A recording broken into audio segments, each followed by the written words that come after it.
Through many of our class readings, discussions, and case analyses, it has become painfully clear that many of the men and women who have the power to influence and make reforms in our nation's educational system, the same men and women that some call the leaders of education in our country, have it completely wrong when it comes to standardization.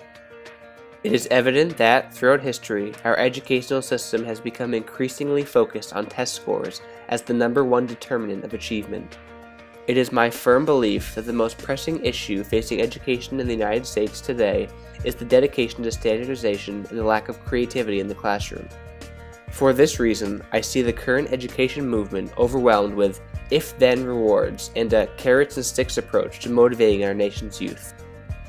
If students score well enough on standardized tests, they move on to the next grade level, and their teachers will receive advantageous remarks in their evaluations. This creates an environment and mindset that allows both the student and the teacher to alter the way they view learning and education as a whole, and learn to value this false sense of extrinsic motivation. Students should not be motivated by standardized tests, as they find no true meaning and value in them.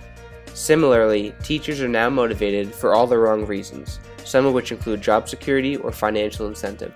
An emphasis on standardization narrows the curriculum and creates a teaching culture where creativity, exploration, and critical thinking no longer exist.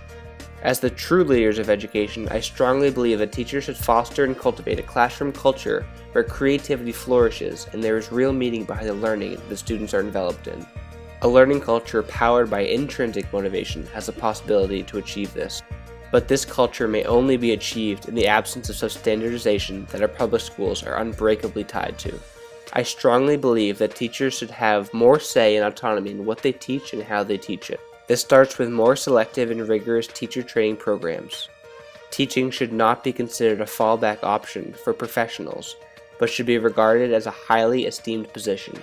With less time worrying about fitting the mold that standardization creates for our nation's youth, teachers will be free to promote a more well-rounded and healthy learning environment founded on creativity.